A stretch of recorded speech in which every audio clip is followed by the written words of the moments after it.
Hey YouTube, welcome to the third video of my Saiga conversion where we're moving the trigger group forward to allow a pistol grip. Now I'm adding a bumpski stock to this, and originally I drilled these holes out right here with a 3/16 drill bit. However, the bumpski requires a little bit larger of a hole, so we're going to be drilling them out a little bit more with a 13/64 drill bit.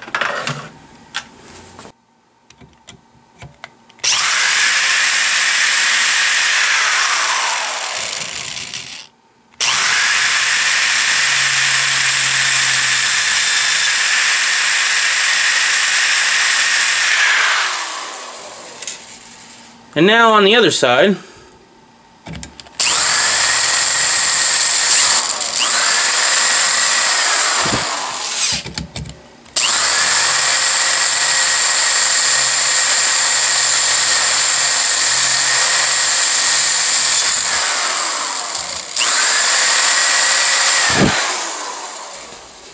okay, so next I'm just going to put the bumpski stock on just to see about the fitting of it, because the trigger guard we got from Carolina Shooter Supply has this screw right here for the pistol grip, and since this pistol grip is going to move back and forth, we don't need this part of the trigger guard. And I just want to see how much approximately I'm going to have to take off. Alright, well, there is a little line right there on the trigger guard, and that's where I'm going to use a hacksaw to cut that piece off, which will leave a little bit on here, so we'll have these two holes to mount the trigger guard to the shotgun. Alright, so I'm going to just start right there on the groove that was in the trigger guard. I'm going very slowly, trying not to mess this up too much.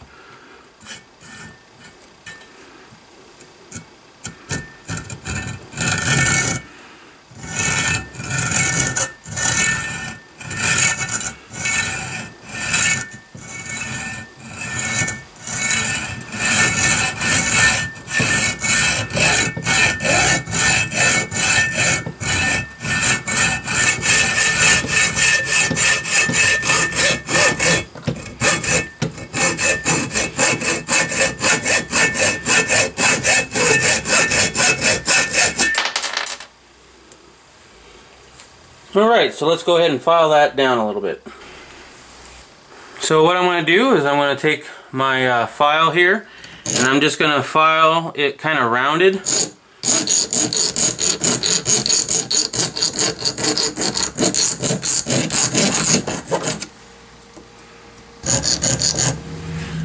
So I went ahead and flipped it over to the other side, and now I'm just rounding this side off too.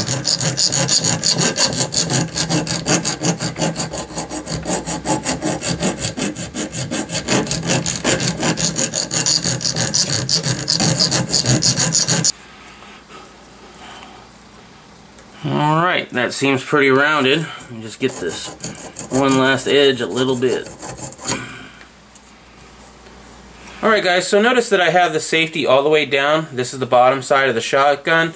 And I have it all the way down because in order to access this hole right here for the trigger guard, the mechanism on the inside, with the safety, it needs to be all the way down or you can't get to it. Alright, so I went ahead and I put some Loctite on the threads, and now I'm going to go ahead and put in this little screw. And first, I want to just get it started through the shotgun here. Make sure I have it in the right spot. Alright.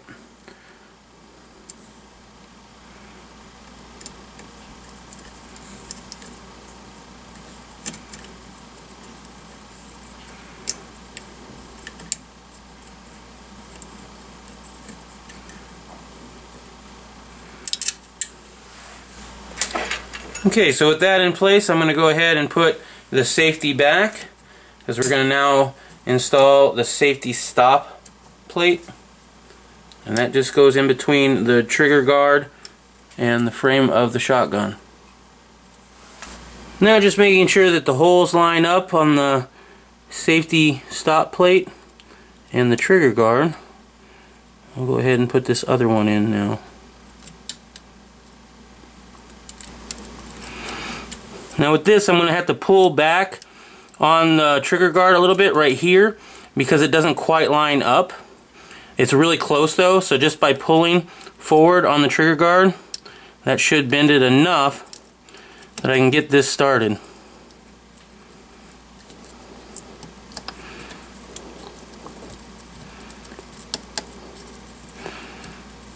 There we go. So I got it started, now I just got to tighten it down. And that's this one right here. So I'll just go ahead and tighten it down.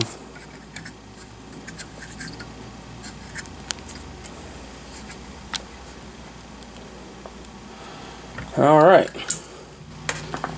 Alright, so now before we put in the Bumsky, one thing I had to do is I had to take a little bit off of the pistol grip because it wasn't going in properly. But we just slide this in here. Now as I said, there'd be a nut that would go in this part that you would screw down, but I do not have that. So what I'm going to do is just put the one that goes in the back for now. And wait until I get the nut before I go to the range and test this out.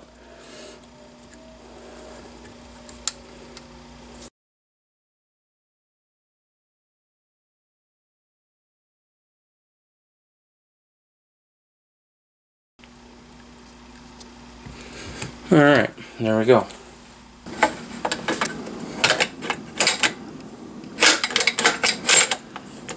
Alright.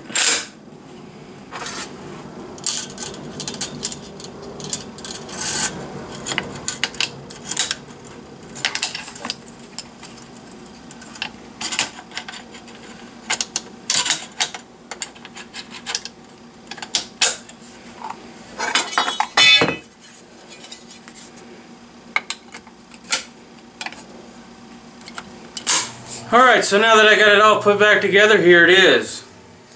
Alright, we're going to do a function test. Right now we're going to put it on fire, charge it, pull the trigger, it fires, holding the trigger back, it resets and fires, pulling the trigger or the charging handle back, putting it on safe. It does not fire, so this shotgun is pretty much ready to go, other than getting the other screw for the Bumsky stock put in there. Alright, well this was a lot of fun, a big time learning experience for myself even. And I want to thank everybody who encouraged me to do it.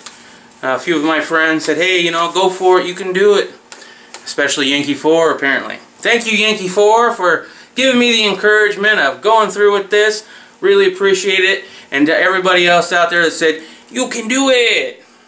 Especially Matt from Risarms. Now that one, he's, you know, that's a special thank you. He answered all my questions when I would PM him about it. And, you know, really great guy. He's the one that most made me decide to do this on my own. And I'm glad I did. This is the first ever gunsmithing I've ever done. Okay? So if you're thinking about converting your Saiga 12 gauge and you're kind of intimidated by it like I was, if I can do it, you can do it. So there it is. Pretty much all done. I still have a few more things that I want to do. I'm going to add a quad rail, a barrel shroud, maybe some other tactical really cool stuff. Tell me what you think. Here's the finished product. Let's go ahead and see what it originally looked like one more time. I want to thank everybody for watching my videos and commenting and interacting with me. That was really cool. If you did like this video, please give it a thumbs up. Talk to you later.